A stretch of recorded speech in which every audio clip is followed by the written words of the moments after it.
Welcome to today's episode where we're going to be talking about when it's too late to start your YouTube channel in 2022. We are so excited to have our first guest join us. So, this guest started YouTube just over a year ago, quickly got to 500, and is on her way to 1,000 subscribers. So many of her videos have 1,000 views or more, and she is so good at creating engagement. So, I just want to say thank you so much, Ava from Ava Bay, for joining us. Thank you for having me. It's great to have you in today's episode. So, to start off, we just wanted to ask you what made you decide to start YouTube?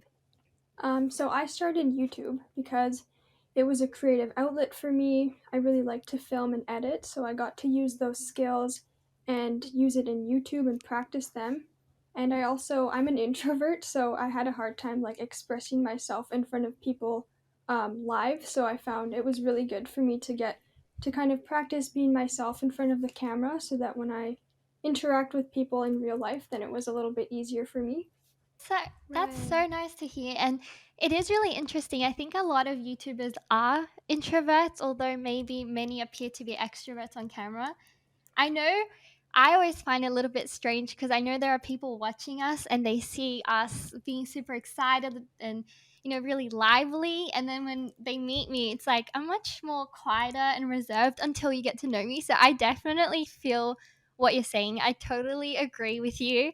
But it's good. It's a good learning curve. Yes, Yeah. I really relate with that. Yeah, it's Yeah. a really amazing creative outlet and you can just express yourself, which we can really see with your YouTube videos. So I think we should just get started into today's topic, and that is, do you think it is too late to start in 2022? So, there's 500 hours of videos uploaded to YouTube every single minute.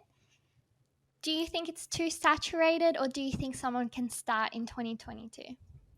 Honestly, I think that people can start anytime, but since YouTube is still like prominent and a lot of people use it, I think it's good for people to use it as like an outlet or to connect with others. And there's always viral and trending and like challenge videos, so there's always content to be made. So, yeah. I love that positivity. I definitely agree. If someone wants to get started, they can always go ahead at any time and just start on YouTube. Yeah, it's perfect because obviously, a little bit of a spoiler, but we're doing this podcast because we don't think it's too late to get started this year. And like you said, there are so many people still watching videos. There are over 1 billion hours watched per day. So that is a lot of videos to watch. So there's definitely a chance there. And also, as you said, it's such a great creative outlet. If you're enjoying what you're doing, it doesn't matter when you start. Like, start today. It doesn't matter if there's already videos similar to yours, if it's something you're enjoying. So I do want to ask you, because you are doing so well on YouTube and growing so well, what do you think made you stand out in such a saturated market? What made you get your subscribers?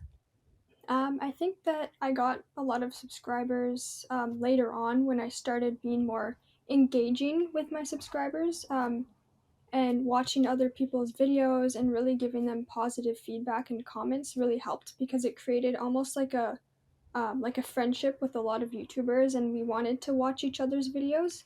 So it definitely helped me grow. Oh, that's awesome. Yeah, building an online community sounds really good.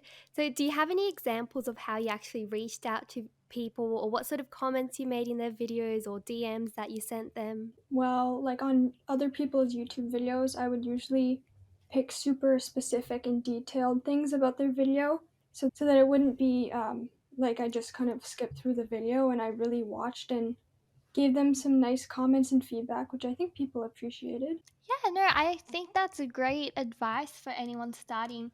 It is such a great platform to build a community. I think what you mentioned is so good because some people, when they're starting out, go for that follow for follow kind of train. And that is never good. If you're listening to this, I know it can be super tempting, but it's never good because you can get a lot of followers, but those people aren't going to be watching. What happens is YouTube just thinks people aren't interested. Your impression rate, it's going to, your video is going to be pushed out to people who are following you. They're just not clicking on it because, they just followed for follow. impression rates are going to go down, watch time's going to go down. It's just not a good way to get started. So I think, like you said, to build an authentic community is a really good way to do it. Find people that you're interested in, and that would be interested in your content maybe as well. And if you're listening to this, take Ava's advice, because your engagement rate is so impressive. We used like an online calculator, and it said that your engagement rate in your videos is 20%, compared to the average YouTube channel, which is only 4%. So I think you definitely know what you're doing.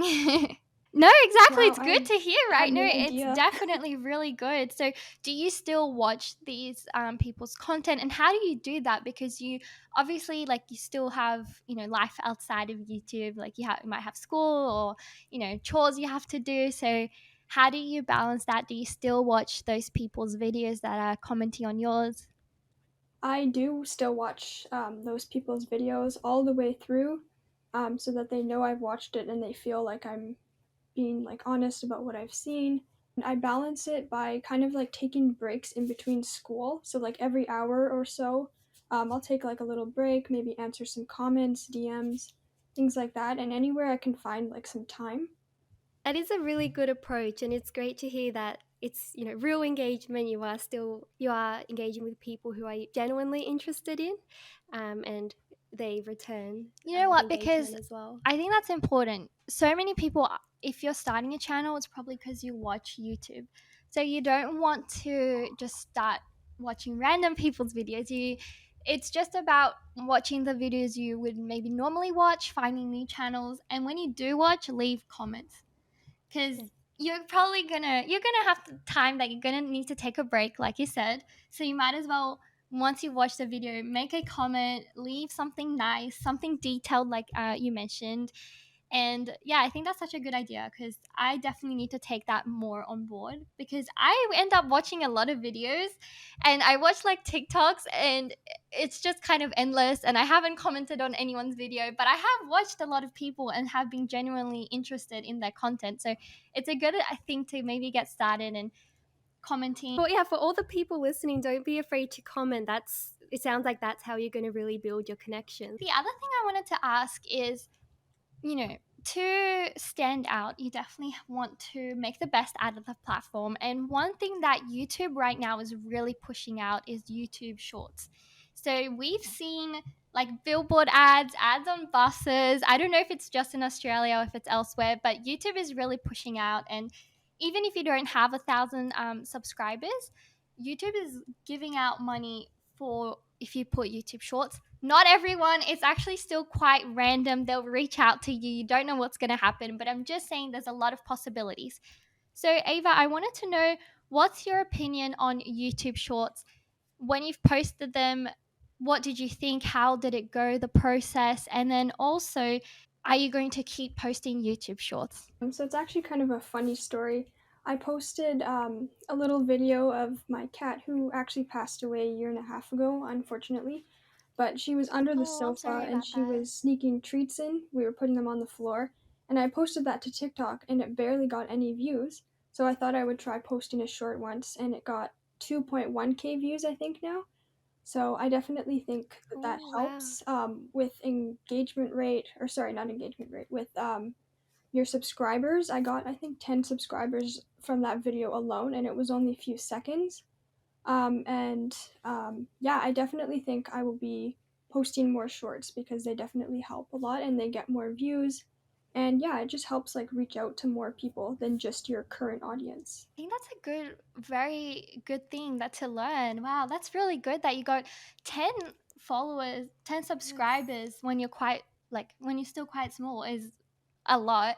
So that's really good to know. YouTube will, depending on the video, help promote it and reach new people who would be interested. So that is so interesting. I think that's something that we definitely have to do more as well. So if you're listening, this is your chance. If you have other channels as well, just post your TikTok videos that might not have done well onto your YouTube and put it on YouTube Shorts, because you never know what's going to happen. That's pretty amazing to hear. That's so true. What sort of videos would you recommend for people to be posting on YouTube Shorts? Should they be related to their usual channel?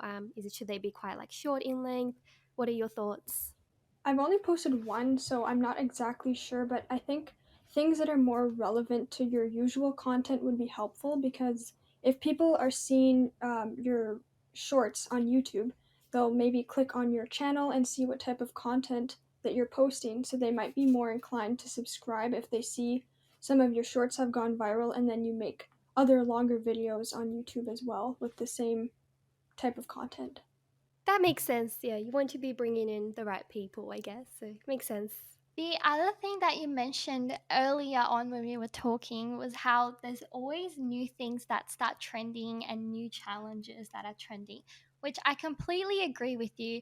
I think even, you know, current YouTubers who are quite big have to work on maintaining, relevancy in YouTube. And I've seen YouTube channels that do quite well posting things that as soon as they start to become trending, like I know I always have like same examples, but I know like Among Us, when people started posting videos on that, some people did really well.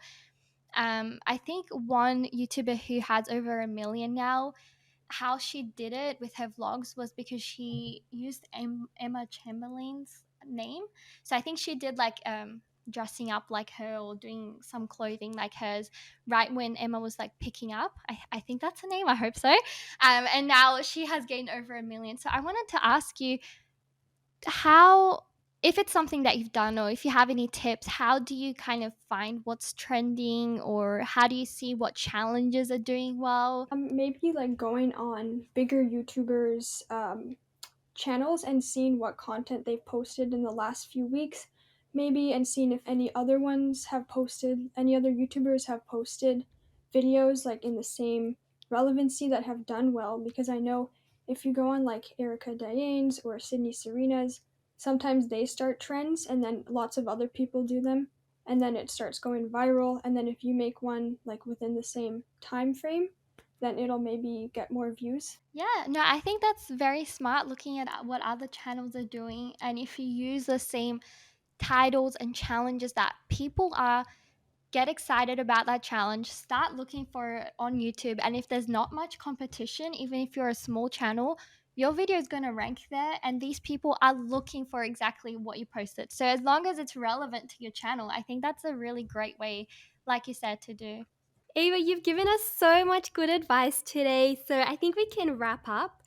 So, to summarize, it is not too late to start a YouTube channel for anyone listening. If you're wanting to get started, then just go for it. Yeah, and I want to then finish by asking for Ava, what is one piece of advice you would give to small YouTubers at the moment? It can be from what we've said, but if we have to pick one, what would you say? I would say if you are really passionate about YouTube or filming or editing and you're wanting to start a channel or you already have one, keep your head up, keep going, and do what you love because it's worth it if you love YouTube. Perfect. Love I think that. that's amazing. I think that's such a great way to end it. Thank you so much for joining us. I learned a lot through this episode. I'm sure anyone listening has a lot to think about. And so I do want to say to anyone listening, please go check out Ava's channel. So it's Ava Bay on YouTube. And she also has Instagram, TikTok. It's Ava X Bay. So definitely go follow her, check her out. Thank you so much for joining us today, Ava, and thank you everyone for watching. And so don't forget to subscribe for more podcasts and tutorials as well. And we'll see you next time.